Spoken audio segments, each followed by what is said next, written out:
Boa noite, da sequência então com os yogas do sonho e do sono.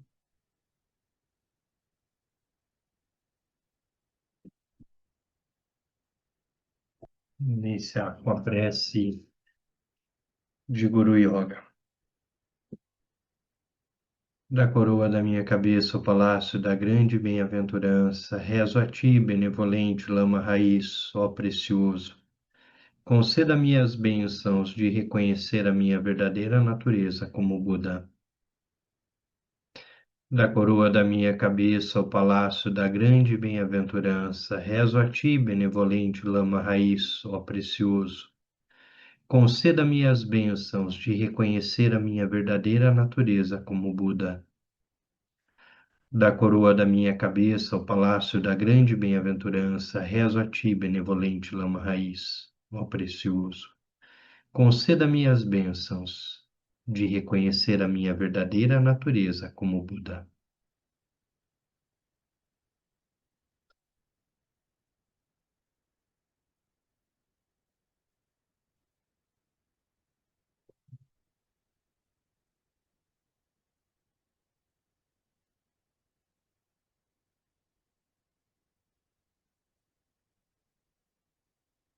Márcia da Luz Pestana.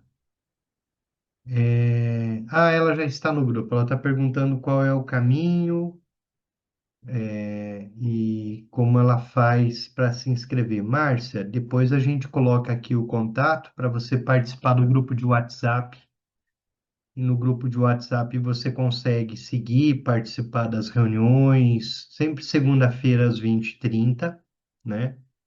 Nós somos um grupo de prática espiritual do budismo bom tibetano e também estudiosos dos yogas do sonho e do sono, né? Tudo que a gente faz aqui, todas as nossas práticas ficam gravadas, então tem uma playlist e você consegue acompanhar os encontros que fizemos até aqui. Nós começamos agora uma quarta rodada de estudos sobre yogas do sonho e do sono. O ciclo leva mais ou menos 3 meses, nós estamos no início dessa jornada. Esse grupo que está aqui, muitos estão começando agora o percurso da jornada dos yogas do sonho e do sono. Um ponto importante, gente, na semana que vem, a prática vai começar às 17h30 dos yogas do sonho e do sono, então nós não teríamos o Maravilhas da Mente Natural às 17h30, indo só para o yogas do sonho e do sono, com o Frank. Frank é o coordenador da Sangha na América Latina e aluno sênior do Rinpoche, e ele que vai conduzir a prática e vai conduzir um bate-papo conosco durante a sessão. Então, hoje nós vamos nos dedicar mais ao estudo propriamente, do que à prática, deixando a semana que vem mais para a prática. Para quem tem o livro dos Yogas do Sonho e do Sono, nós estamos no capítulo 2, lá para quem está seguindo o Kindle, Ações e Resultados, né? O Karma e as Marcas Kármicas, página 39. Há pouco nós estávamos falando, no Maravilhas da Mente Natural, na distinção entre os três corpos. O corpo Dharmakaya, né, a base, o corpo de luz Sambhogakaya e o corpo material, esse corpo de emanação, o Nirmanakaya. Esses três corpos, perdão, não é às 17h30, é às 19h30, Miriam. Perdão, não é 17h30. Semana que vem, 19h30. Mas sim, fica gravado e vai ficar lá na nossa playlist. Só para responder já a pergunta ali no chat. Esses três corpos são a manifestação da nossa mente. Então, a base, a luminosidade, pensamentos, as luzes, e uma parte mais superficial da nossa mente, que é onde as coisas mais densas vão ficando, que seria o Nirmanakaya. Tem ali no final da sessão anterior, em que a gente começou a falar, seria o Nirmanakaya do Sambhogakaya, o Nirmanakaya do Dharmakaya. Ou seja, facilitando isso, a mente é vazia, aberta. Nessa abertura da vacuidade surge a luminosidade e a energia e movimento faz com que as coisas se tornem densas, surgindo Nirmanakaya. Nirmanakaya é densificação. O Nirmanakaya é essa expressão material de tudo que de tudo que emana, de tudo que surge na base, que se torna, que se conecta com o movimento do Sambhogakaya, surge como Dharmakaya. Esse Dharmakaya, essa densificação, é onde surgem as marcas kármicas, é onde surgem os traços kármicos. A mente é liberta de sofrimento e de não sofrimento. A mente está para além de samsara e nirvana. Porém, as expressões da mente, a radiância, sons, luzes e raios vão constituindo as marcas kármicas, vão constituindo os traços kármicos que, por incontáveis vidas, nós carregamos. Esse é um ponto muito importante na perspectiva dos yogas do sono e mais ainda nos yogas dos sonhos.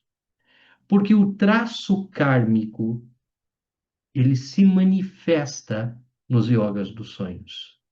Os traços kármicos se manifestam no sonho. Então, tudo isso é como se nossa mente tivesse uma camada mais densa, assim como é o Nirmanakaya, que é o corpo físico. É como se na nossa mente existissem três camadas, e uma camada mais superficial, que é essa camada densa, mais densa. E aqui se formam os traços. Os traços kármicos, eles estão relacionados diretamente aos cinco venenos. Então, o fato de nós não reconhecermos tudo como perfeito e completo na perspectiva da budeidade faz com que a gente tenha uma leitura errônea da realidade. Essa leitura errônea gera o que a gente chama de samsara. É uma leitura deludida das coisas. Porém, quando essa leitura deludida das coisas faz com que nós nos aproximemos dos objetos, e ao nos aproximarmos dos objetos, nós vimos isso na semana passada, eu gerei uma identidade, eu gerei um eu, surgiu um ego, esse ego se relaciona com as outras coisas, e a partir dessa relação, ou ele gosta ou ele não gosta, gerando os três venenos primários. A delusão, ele não reconhece a realidade tal como ela é. Quando ele gosta de algo, gera o apego, quando ele não gosta, gera a aversão. E gerou aí os três traços kármicos primários: ignorância, raiva e apego. E os dois venenos secundários, orgulho e inveja. O orgulho relacionado diretamente ao fato de eu ter gostado de algo, me identificado com algo, me apeguei a algo, conquistei algo, eu tenho orgulho daquilo que eu conquistei.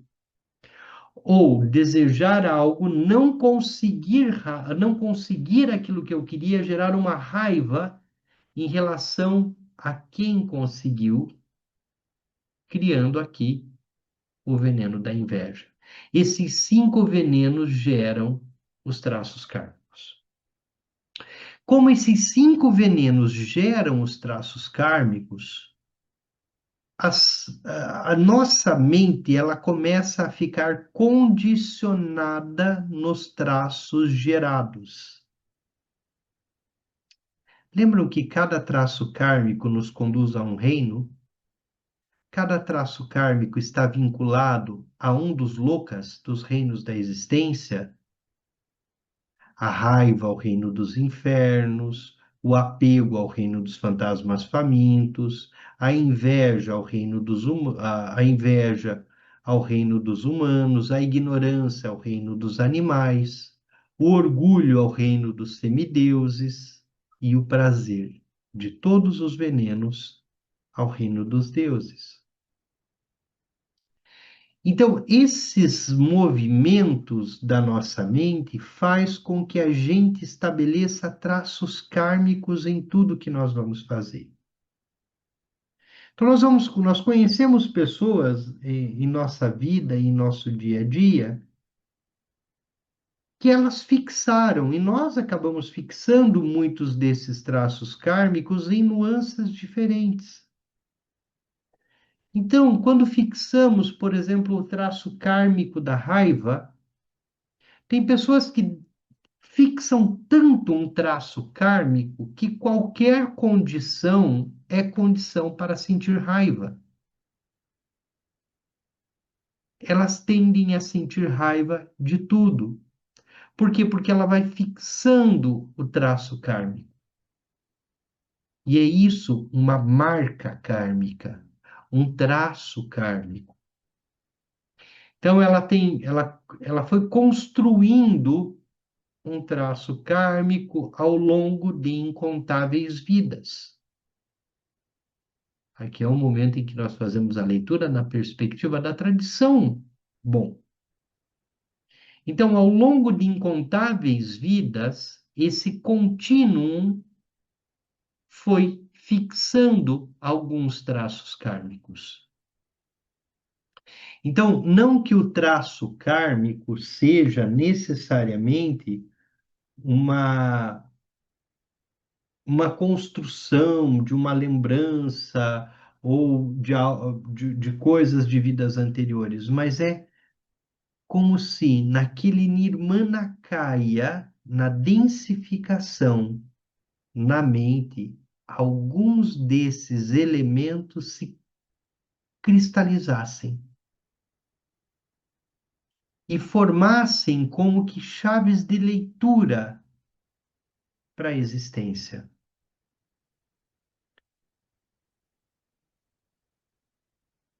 Então, essas chaves de leitura fixam a nossa mente em padrões. E esses padrões estão associados aos 5 venenos. E esses padrões que estão associados aos 5 venenos estão associados aos chakras, aos 6 chakras. A raiva com os chakras da sola dos pés, o apego com o chakra secreto, a ignorância, a ignorância com o chakra do umbigo, a inveja com o chakra do coração, o orgulho com o chakra da cabeça e o prazer de todos esses venenos, o orgulho com o chakra da garganta e o prazer de todos esses venenos com o chakra da cabeça. E aí cada um desses blocos desses chakras se conectam aos 6 reinos da existência. Mas os reinos da existência são gerados a partir desses venenos. Desses venenos.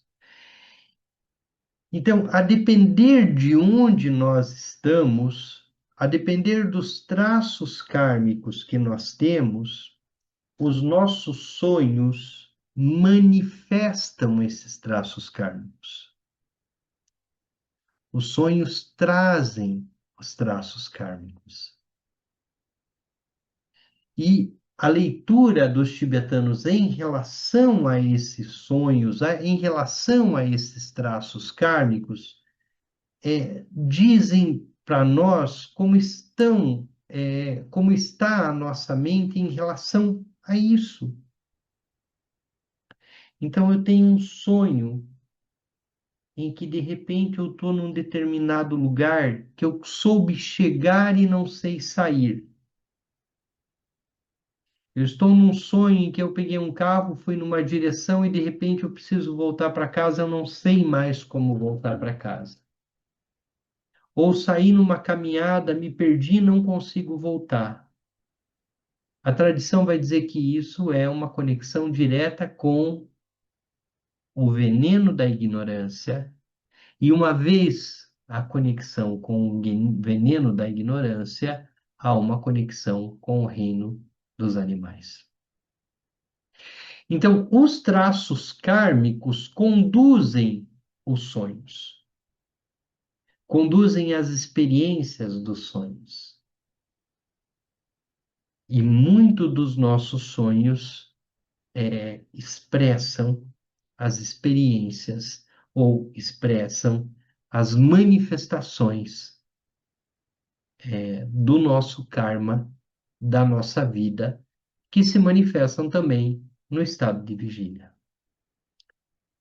Se somos pessoas que estão marcadas pelo veneno da raiva, a raiva vai aparecer no sonho. Por quê? Porque nós operamos a partir da raiva. Se nós somos marcados pelo veneno do orgulho, o orgulho vai fazer parte do nosso sonho. Por quê? Porque nós operamos a partir do orgulho.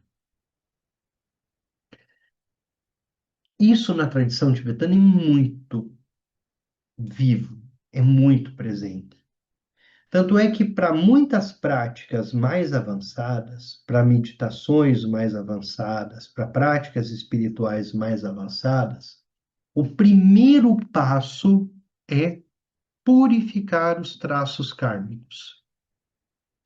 É passar por um processo de purificação desses traços kármicos, para que aí sim esses ensinamentos mais avançados encontrem um espaço para florescer.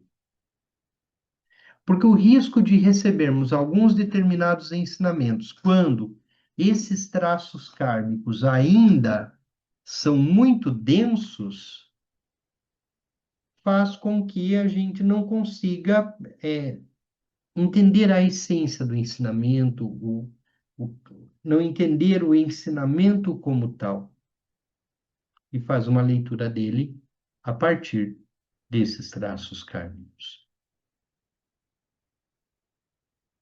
Existem inúmeras práticas de purificação dos traços kármicos. Na tradição Bon, nós vamos usar os Six Lokas, né, a meditação dos 6 reinos, em que nós visualizamos a purificação, visualizamos tudo isso. Mas, tradicionalmente, o mantra de 100 sílabas.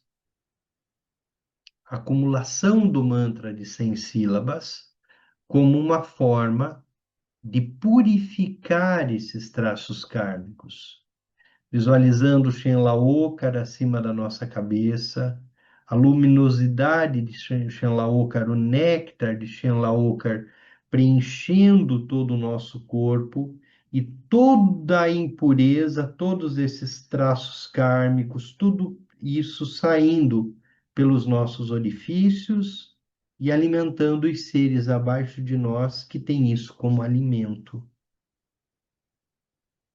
É claro que aqui é uma perspectiva tântrica de purificação dos traços kármicos,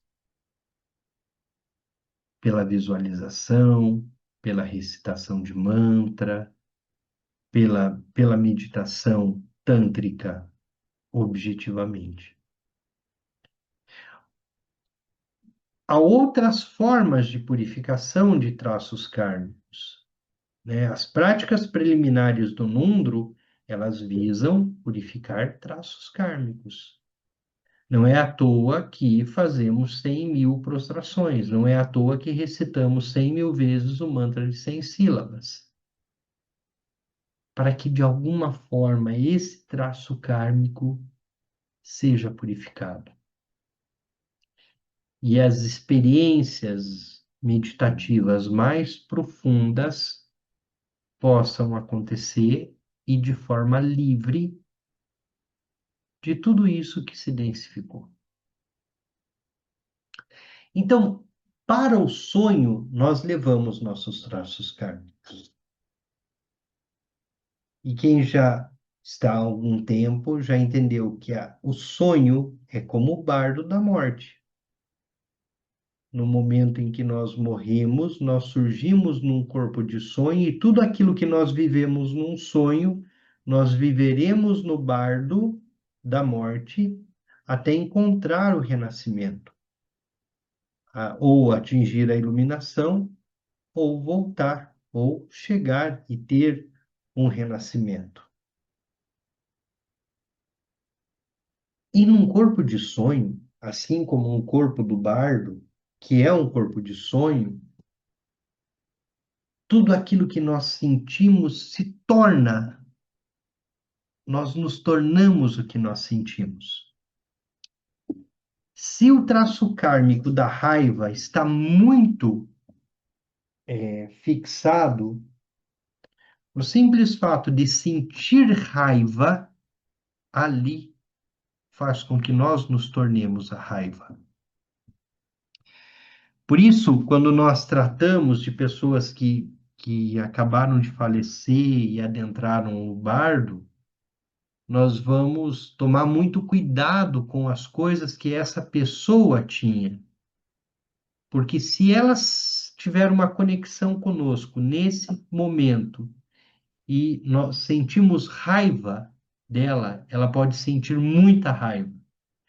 E os ensinamentos dizem que isso é tão forte para um ser no bardo que é como se ele morresse novamente no bardo, de tamanha dor que esses sentimentos trazem, assim como no sonho.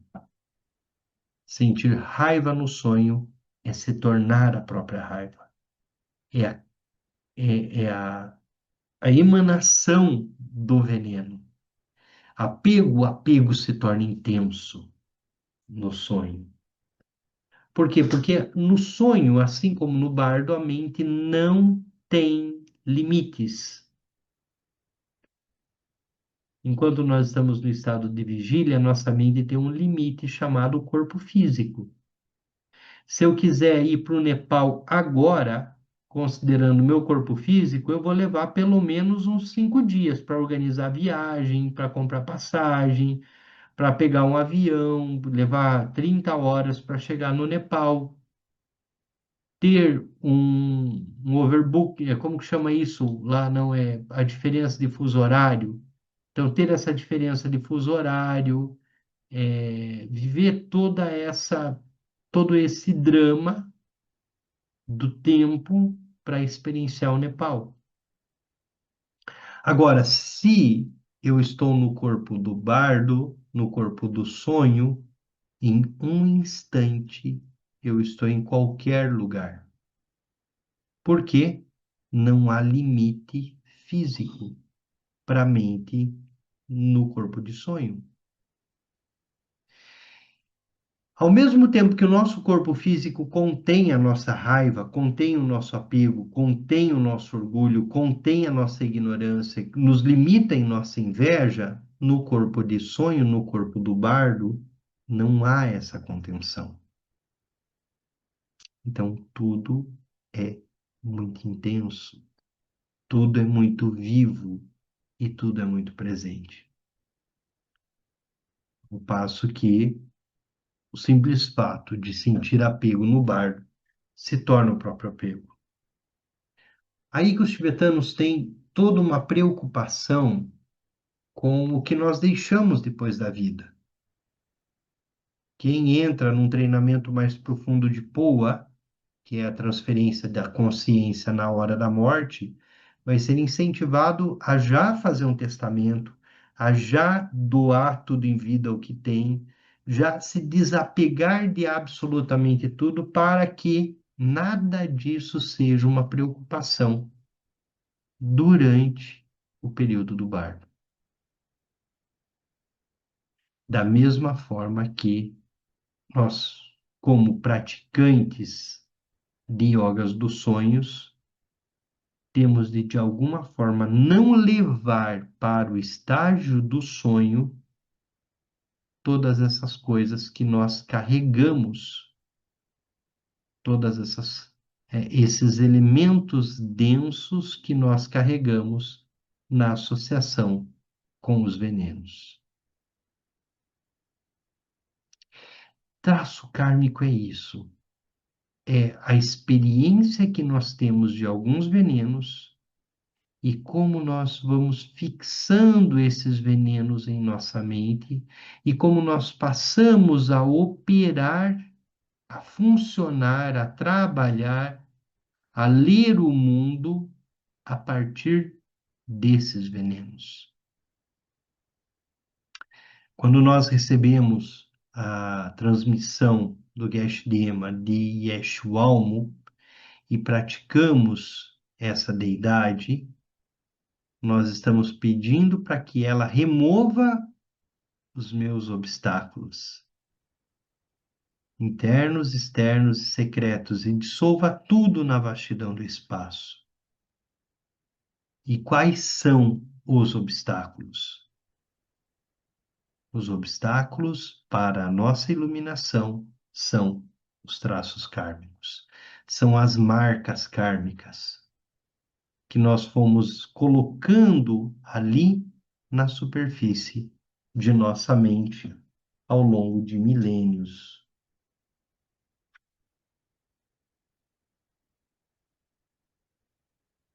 Milênios, trilênios, fantasquilênios, porque, de acordo com a tradição, nós renascemos por milhares de vezes e estamos aí na transmigração há muitos e muitos,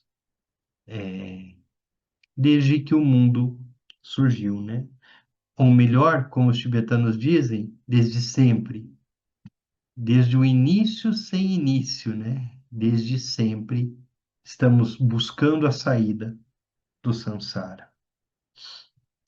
Então, página 39, ações e resultados, karma e marcas kármicas.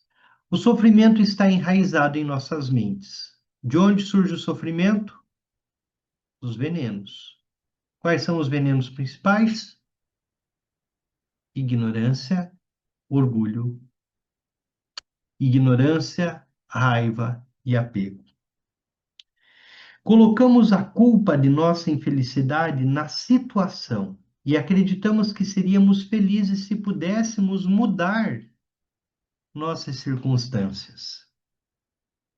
Mas a situação em que nos encontramos é apenas a causa secundária do nosso sofrimento. A causa primária é a ignorância intrínseca e o desejo resultante de que as coisas sejam diferentes do que são. Carregamos conosco a raiz do sofrimento, a ignorância, sobre nossa verdadeira natureza, para onde quer que formos. Esse é um ponto importante, porque a questão do traço kármico da ignorância, ele está dado. O simples fato de nosso ego ter se desenvolvido como se desenvolveu e ter caído no dualismo já diz de um traço kármico muito denso, que gerou samsara, que gerou o espaço de sofrimento. Então, esse traço kármico, ele é inerente a nós. Nós temos a ignorância como um traço kármico. E a ignorância, ela vai querer que a gente queira que as coisas sejam sempre diferentes do que elas são. Então, que nossos filhos ajam de forma diferente de como eles agem, de que nossos filhos sejam pessoas diferentes de que eles são, de que as pessoas com quem nós convivemos atendam os nossos anseios e não necessariamente sejam simplesmente o que elas são. A ignorância gera em nós essa capacidade criativa de ser insatisfeitos, insatisfeitas com tudo que surge. A insatisfação, dukkha, a palavra dukkha, em sânscrito, é insatisfação. Nós acabamos chamando de sofrimento e traduzimos assim, mas a palavra é insatisfação. Nós vivemos insatisfeitos e insatisfeitas. Todo dia nós vemos dúzias de insatisfações em tudo que nós fazemos.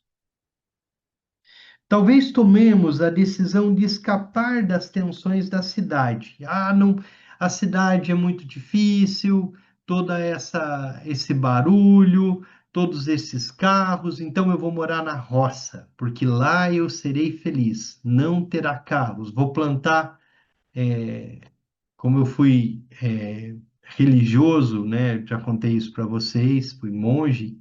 A gente dizia que nossa vida era cantar salmo e plantar couve. Então, não vou ter sofrimento, eu vou para o interior, eu vou cantar salmo e plantar couve. A única pessoa que vive uma vida muito tranquila, muito boa e muita alegria é a Cida, que mora de frente para a praia, que tem uma florestinha perto. Então, ela já alcançou esse espaço, né, de fugir da cidade, já está lá, né, Cida? Mas é claro que todo sofrimento é inerente à nossa realidade. Então, fugir das tensões da cidade, né, nos mudamos para o litoral ou para as montanhas. Ou podemos trocar o isolamento e as dificuldades do interior pela agitação da cidade. A mudança pode ser boa, porque as causas secundárias são alteradas. E podemos encontrar um pouco de contentamento, mas apenas por um tempo. Porque a raiz do nosso descontentamento se muda conosco, que é a ignorância. A raiz do nosso descontentamento se muda conosco. O Lama Santen, muitos aqui são alunos do Lama Santen, ele tem uma fala muito bacana, muito legal, quando ele fala de relacionamentos. Então, eu estou muito insatisfeito num relacionamento. Esse relacionamento é uma coisa que faz da minha vida um caos. Então, reclamo, reclamo, sofro com aquela pessoa, não quero mais, não quero, vai embora. Vai, pega suas coisas, vai para casa. Aí a pessoa saiu, terminou o relacionamento comigo. E ela, de repente, começa a se relacionar com outra pessoa. Aí eu começo a falar, acho que ela não era tão ruim assim, né? Eu acho que eu perdi alguma coisa aqui. Por quê? Porque a insatisfação é presente. O sofrimento é essa capacidade ignorante nossa de estar sempre insatisfeitos. Então, podemos mudar todas as condições, mas tudo que a gente mudar é sempre secundário, porque o problema não está fora. O problema não está nas causas secundárias. A grande questão é a nossa mente e principalmente os traços kármicos. A raiz do nosso descontentamento se muda conosco para a nossa casa nova. A partir dela, crescem novas insatisfações. Em breve, estaremos novamente presos à turbulência da esperança e do medo. Sublinhem essas duas palavrinhas, medo e esperança. Por que medo e esperança? Porque medo e esperança são raízes do sofrimento. Isso é muito interessante, porque na tradição cristã, esperança é uma virtude. Esperar algo, projetar algo e esperar que aconteça é uma virtude. Na tradição budista, a iluminação não espera nada, mas também não teme nada. Então não há nem medo, nem esperança, para além de medo e esperança. Ou podemos pensar que ter mais dinheiro, um parceiro melhor, ou um corpo melhor, ou um trabalho melhor, nos fará felizes.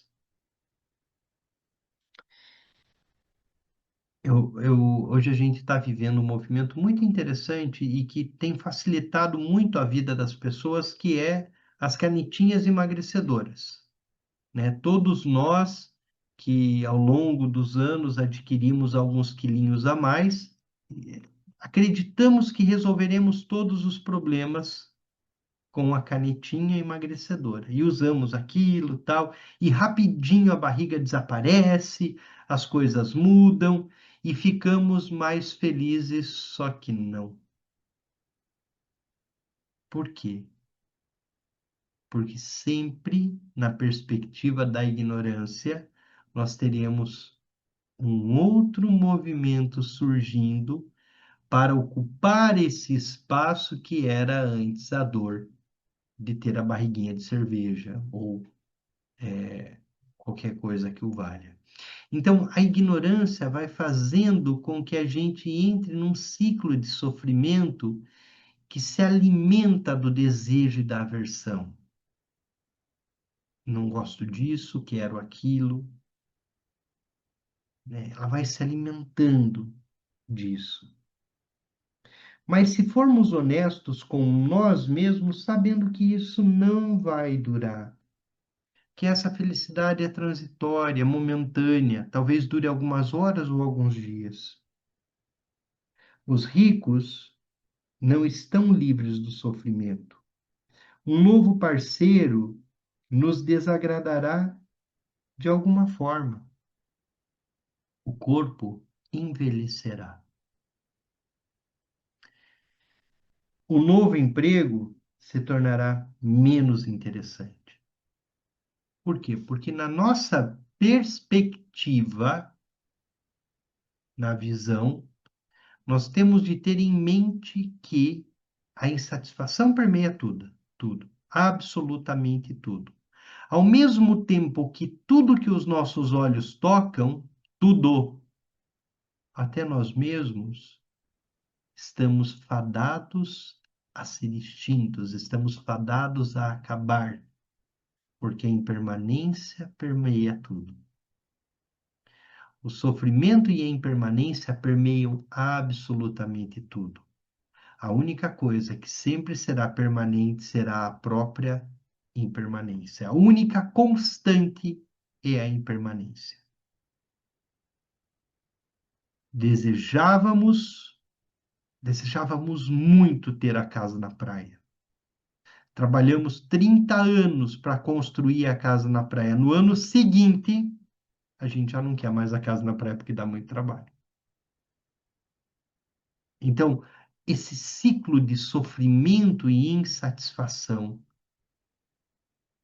que surge a partir da ignorância é constante e se retroalimenta e vai e vem, e a impermanência sendo a única constante. Então, sim, tudo aquilo que você ama vai acabar.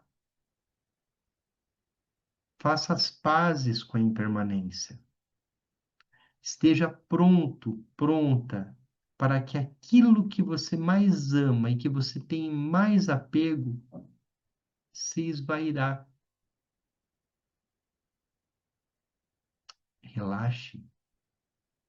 Não é isso que a gente diz quando medita? Relaxe. Não tente se apegar. É um punhado de vento. Ame com os olhos. Tudo aquilo que os olhos tocam são dignos de ser amados, são dignos de ser acolhidos. Mas não podemos perder de mente que a impermanência permeia tudo. Isso é tão importante o que a gente está vendo hoje, porque isso correlaciona com toda a base dos ensinamentos tibetanos. Os quatro pensamentos, as quatro formas de ver o mundo. Primeiro, que o sofrimento permeia tudo, porque o sofrimento é inerente à nossa ignorância, então permeia tudo. Que tudo é impermanente, que tudo é impermanente, que tudo vai acabar, que o karma é isso tudo que nós estamos lendo e entendendo como esse karma se forma, e o nascimento humano precioso que nós não tratamos hoje, mas que essa nossa vida é curta, talvez dure 70 anos, talvez dure 80, e é nela que nós podemos atingir ou não a realização. Então, ela é muito preciosa. E não há por que perder tempo. Se só temos ela, que nós temos consciência agora, e é nela que nós temos a oportunidade. Quando pensamos que a solução para a infelicidade será encontrada no mundo externo, estamos procurando no lugar errado. Esse é o princípio do Dzogchen, da grande perfeição. Se você está procurando tua alegria, felicidade, satisfação fora, perdeu. Encontramos felicidade, mas ela passa. Essa constante insatisfação não só nos impede de encontrar contentamento e felicidade em nossa vida cotidiana, como também nos distrai do caminho espiritual.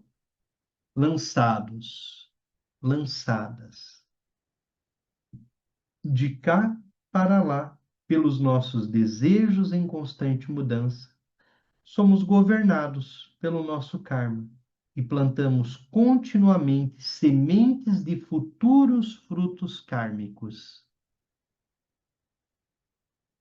A cada novo desejo, fortalecemos o karma do desejo. A cada insatisfação, fortalecemos o karma. Então é como se nós plantássemos e cultivássemos os traços kármicos. Karma significa ação em sânscrito. Marcas kármicas são o resultado das ações,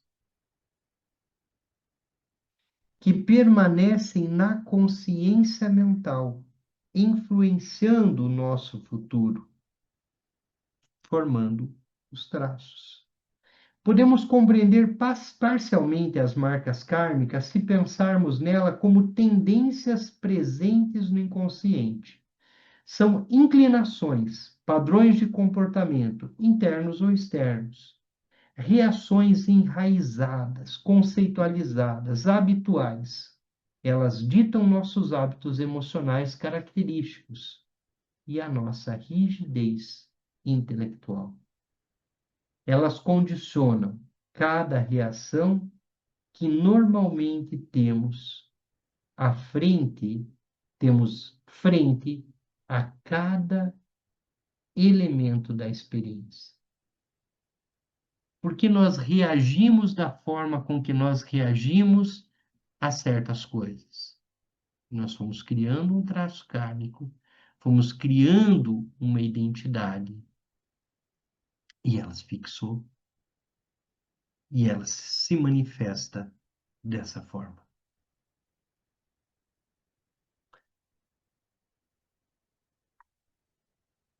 Veja aqui um exemplo de traço kármico em uma dimensão grosseira, embora a mesma dinâmica exista na experiência mais sutil.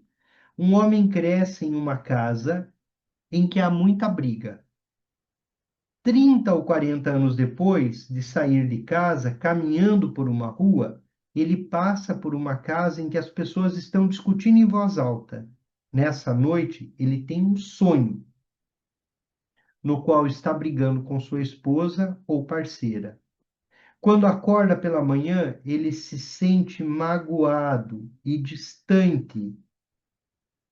A parceira nota e reage ao seu mau humor, que o irrita mais ainda. E aí o efeito em cadeia, né? A irritação, a raiva que vai surgindo. Quando o homem era jovem, ele reagia às brigas em casa com medo, raiva ou dor. Ele sentia aversão às brigas. Uma resposta normal, e essa aversão deixou marcas em sua mente. Ele tinha raiva da briga. E a raiva deixou marcas em sua mente. Tanto é que, quando ele vê quando tem essa cena com a esposa, a marca apareceu, a marca veio à fala. Décadas depois, ele passa por uma casa e houve brigas. Essa é a condição secundária. Condição primária, a marca que está lá.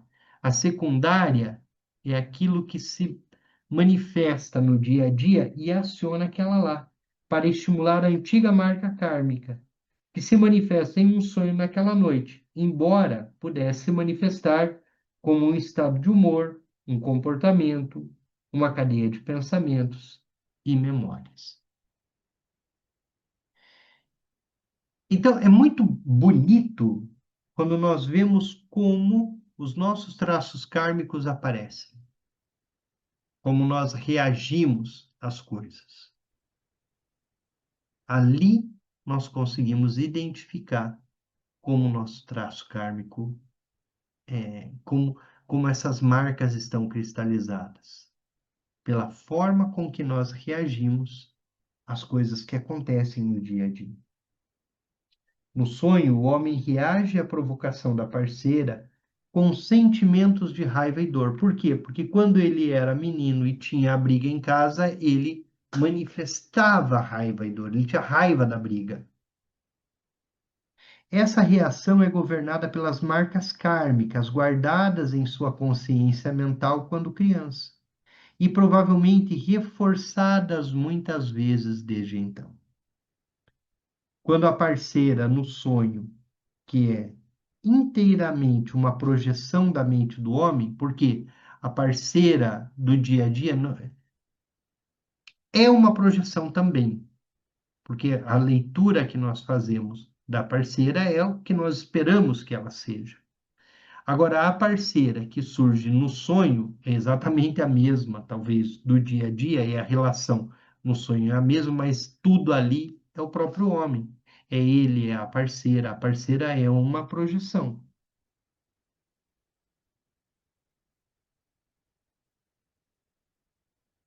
Quando a parceira no sonho, que é inteiramente uma projeção da mente do homem, ou provoca, a sua reação é de aversão. Por quê? Porque ele sente raiva. Ele não acolhe a provocação. Ele não é compassivo com a parceira. Ele reage. A aversão que ele sente no sonho é uma nova ação que cria uma nova marca e reforça o antigo padrão. Porque o que nós fazemos no sonho também é o contínuo da nossa mente, então também reforça os padrões. Quando ele acorda, fica aprisionado em emoções negativas, fruto de karmas anteriores. Ele se sente desconectado e distante de sua parceira real. Para complicar ainda mais as coisas, a parceira reage com base nas tendências da parceira, que ela também tem os karmas dela, então ela também tem os traços dela, então ela vai reagir a partir das tendências habituais. talvez se sentindo irritada, distante, culpada ou subserviente. E o homem reage negativamente. O que o Rinpoche está dizendo? As causas secundárias em si, elas não movem nada. Elas não têm realidade intrínseca. Quem transforma tudo aquilo em alguma coisa, em uma interpretação, em um mundo de sofrimento, é a nossa insatisfação. É dukkha, é a nossa mente. Toda reação a qualquer situação, seja externa ou interna, na vigília ou no sono, se for condicionada pelo apego ou pela raiva, deixará uma marca. Se for condicionada pelo orgulho e pela inveja, deixará uma marca. Como o karma determina as reações, essas reações reforçam as tendências kármicas, que por sua vez determinam ainda mais reações e assim por diante. É assim que o karma leva a mais karma. Essa é a roda do samsara, o ciclo incessante de ações e reações, sempre condicionadas pela insatisfação, pelo sofrimento. Esse é o samsara. Bom, essa é a introdução para o estudo dos traços kármicos que são muito importantes para os yogas do sonho e do sono. Alguém gostaria de fazer alguma pergunta?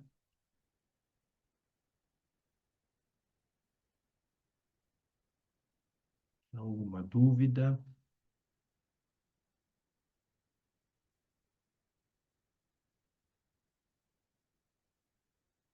Bom, então semana que vem nós nos encontramos aqui na segunda-feira, às 19h30, às 7h30, com o Frank. Salve, Adalto, tudo bem? Acho que eu tenho que abrir seu microfone aqui, deixa eu descobrir como é que faz isso. Pronto, já deu certo aqui. Ah, maravilha, tá contigo. É, é muito interessante assim essa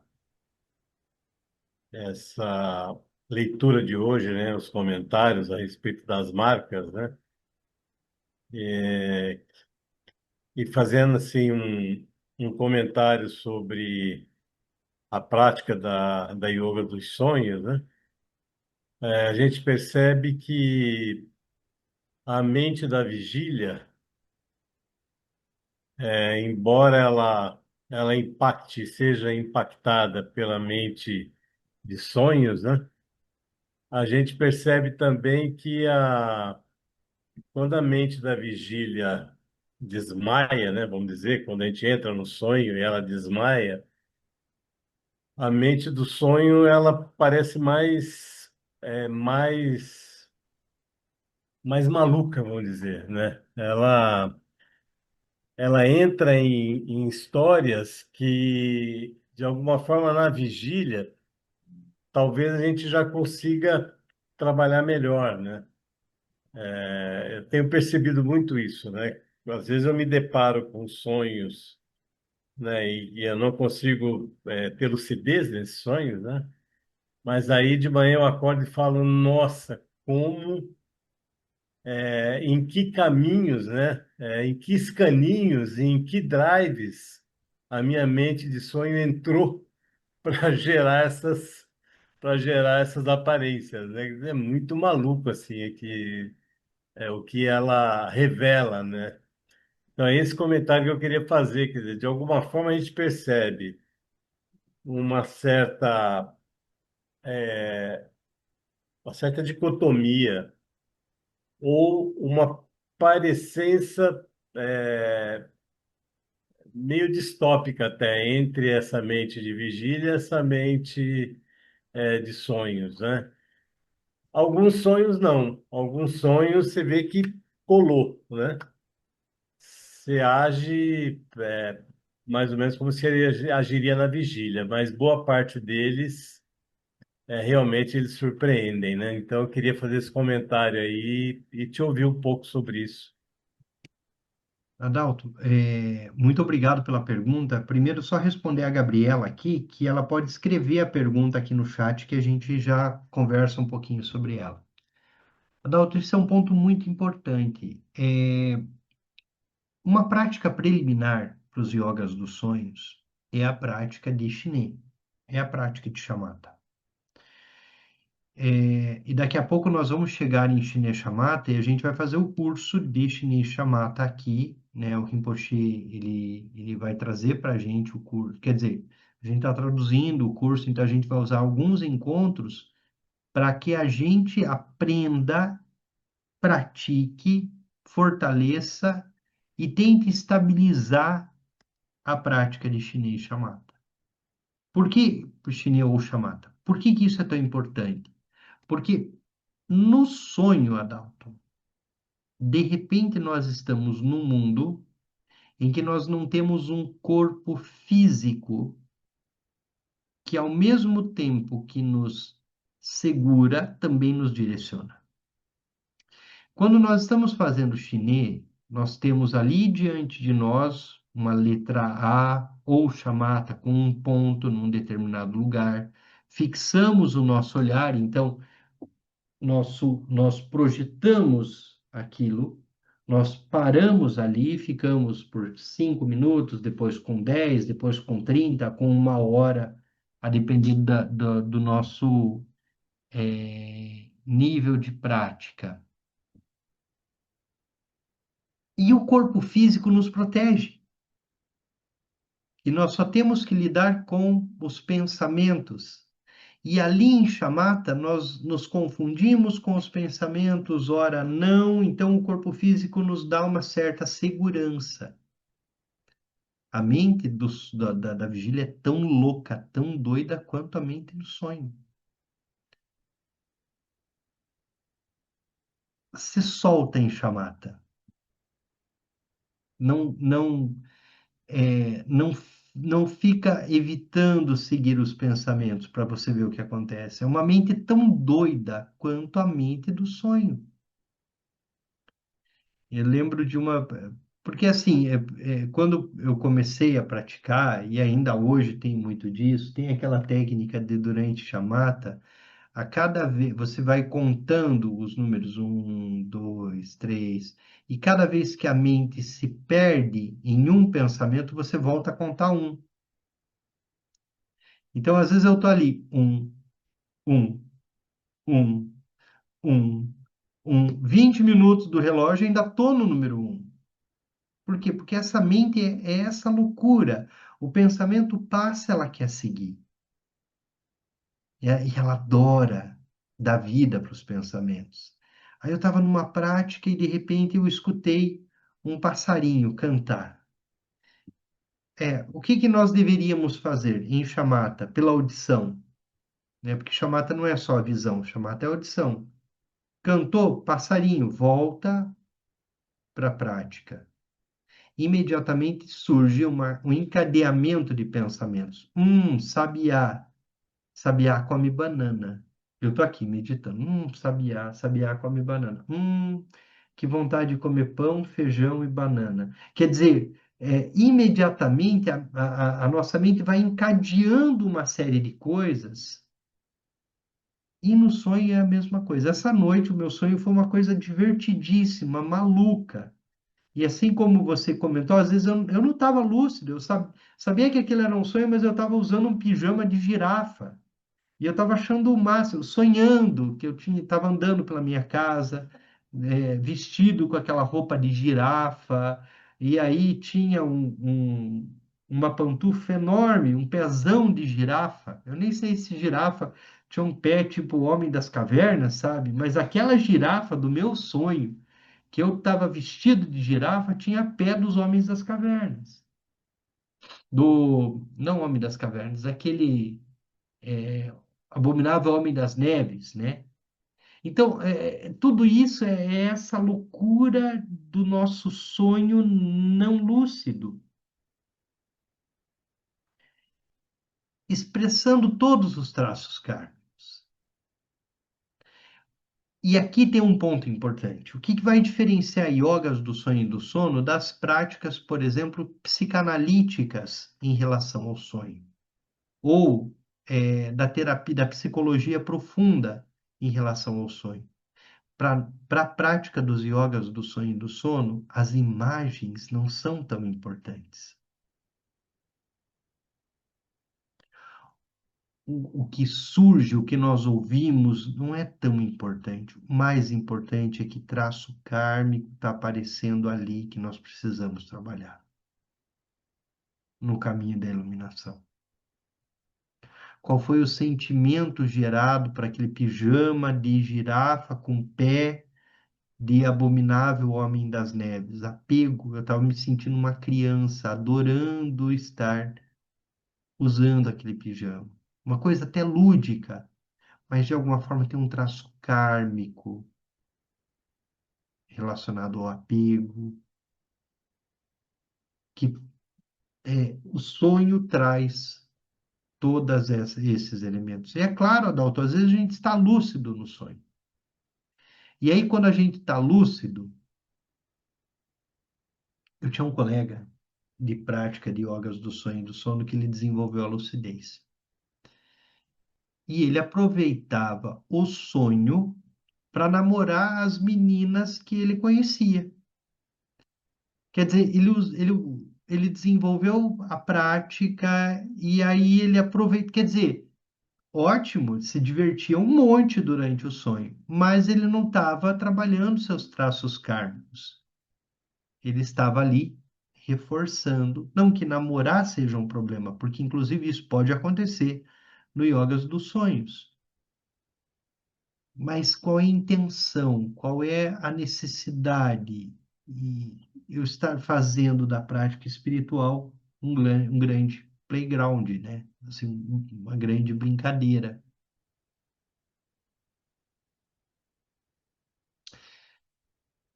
Semana que vem com o Frank, então 19h30, e nós nos encontramos aí para a continuidade do estudo, fora semana que vem. Na outra, semana que vem é prática, e aí é prática com o Frank. Fala, Laís.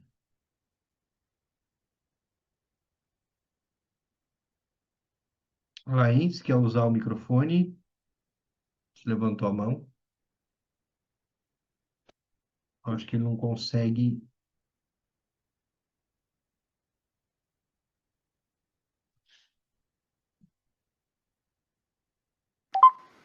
Oi, boa noite. Boa noite. Então, era só um detalhe que surgiu no decorrer das minhas práticas, que eu não sei se... Eu acho que eu vou aproveitar que você mencionou sobre o Nirmanakaya e também sobre os traços kármicos para elucidar melhor uma questão. Muitas vezes a gente trata dos traços kármicos sob o aspecto de nossa ignorância, nossos medos, nossas emoções negativas irem gerando traços kármicos cada vez mais profundos e isso vai densificando a energia, né? É como se necessariamente a densificação da energia dependesse dessa ignorância. Só que aí teve um determinado momento no decorrer dos últimos anos que me veio um estalo assim na consciência de que talvez dependendo da pessoa, não sei, às vezes as pessoas aprendem de formas diferentes, não necessariamente a densificação é fruto da ignorância, mas a fixação em si, porque se a pessoa estiver plenamente desperta, ela pode ainda assim emanar algo denso. Faz sentido isso, de acordo com o que foi comentado hoje? O que seria, o que você entende por emanar algo denso? No caso, um traço kármico ou esse mundo que a gente chama de mundo material, esse Nirmanakaya, ele não necessariamente seria fruto da ignorância em si. Também, claro, mas ele mantém-se puro do mesmo jeito E aí que se a pessoa tiver essa lucidez, ela percebe que na verdade essa densificação é um tipo de emanação que ela surge independente da ignorância. É como que o termo que a gente utiliza, ignorância, fica parecendo que a densificação é como se fosse uma resposta automática à ignorância. E aí, se a pessoa deixar de ser ignorante, tudo vai se dissolver e esse mundo material vai deixar de existir. Mas como ele pode existir para começo de conversa, né? É, é mais ou menos uma questão. Eu não sei se eu estou sabendo explicar direito, porque realmente é complicado de Mas explicar eu isso. entendi, eu acho que eu entendi. Existem algumas tradições em que as coisas se tornam densas pela ignorância. Então, o afastar-se de um centro de produção de energia, que vai gerando, quanto mais distante, mais obscuro, mais denso, mais material. Isso, Então, porque quando a pessoa tem medo, ela vai dando realidade àquilo, ela vai densificando aquilo, né? perfeito. Mas veja, na perspectiva budista tibetana, os três corpos sempre existiram.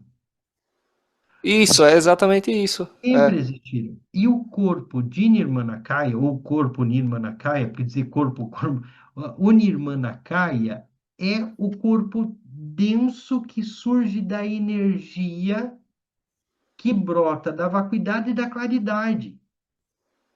Então, o Nirmanakaya, ele não é mal, ele não é algo negativo. Isso, é porque fica parecendo que dá a entender Isso. quando a pessoa tá pegando os primeiros ensinamentos, como que isso é algo que tem que acabar, que isso tá entendendo?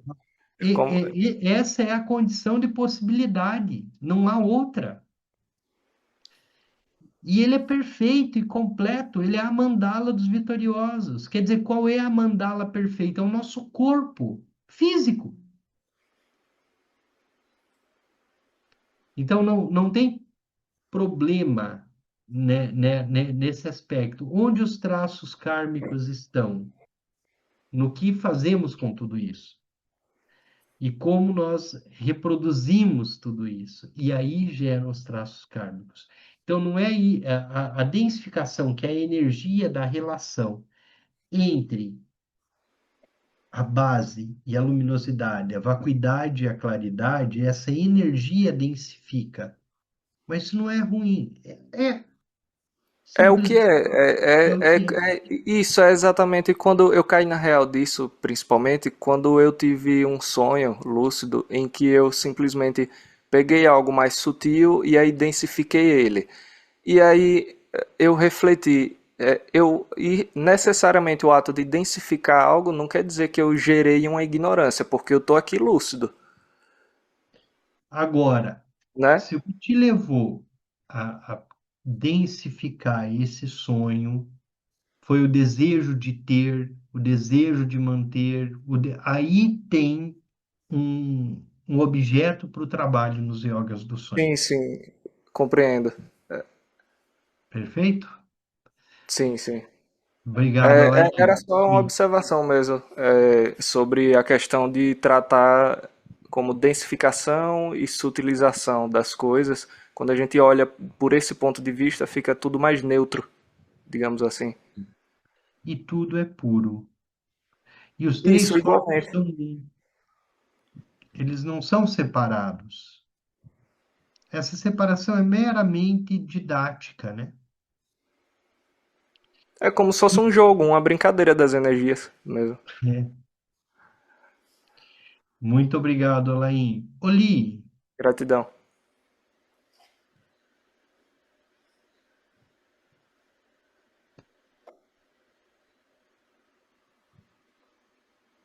Oli. Oi, Oi, abriu seu áudio. oi, oi, boa noite. Me chamou a atenção aí algo que você falou, porque até então, quando você comentava dos traços kármicos, no sentido do medo, da raiva, né? Quando você falou agora, por último, que você tinha tido esse sonho e que você estava feliz como uma criança ou algo assim, pode-se considerar isso um apego a simplesmente aquela alegria, vamos dizer, até ingênua de estar com pijama ali, de se ver aquilo. Então, aonde que tem essa linha tão sutil que pode dizer que começa o apego, o estar num deleite, numa alegria, seria o apego? Onde começa e onde termina, me entende? O apego ali é que eu queria o pijama, eu queria ficar com o pijama, eu queria, entende? Então tinha o desejo. A alegria, ela é uma expressão da budeidade, a alegria é uma expressão da mente realizada, né? É claro que daqui a pouco a gente vai entender essa perspectiva dos traços kármicos, elas vão ficando cada vez mais leves. Agora é mais para a gente entender como as coisas se encaixam. E daqui a pouco, como a gente usa o traço kármico na perspectiva da iluminação. E depois, na perspectiva da clara luz, como o traço kármico nada mais é do que também uma emanação da mente iluminada. Então, é um crescendo também em relação a olhar para tudo isso, né? Na perspectiva ali, era mais o apego do pijama mesmo, eu queria aquele pijama, eu estava adorando aquilo, mas eu queria ficar com ele. E acordei, e aí eu não estava de pijama. Perfeito? Bom, muito obrigado pela presença de todas, de todos. No budismo tibetano, nós falamos de quatro incomensuráveis ali. E a alegria, o regozijo, é uma das marcas da mente iluminada. Então, não é a alegria o problema, ao contrário, a alegria ela precisa ser uma marca nossa, ou uma expressão nossa, né? Dedicar. Então, toda virtude pura realizada por meio das três portas, dedico para o benefício dos seres dos três reinos. Havendo purificado todas as aflições e sofrimentos dos três venenos, que rapidamente o atinja o estado completo de Buda nos três corpos.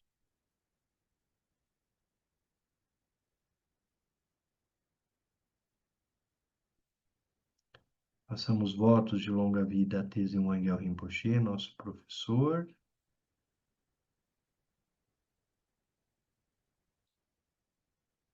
Boa noite. Márcia, manda o teu WhatsApp aqui no grupo, no chat, que aí eu já pego ele para gente.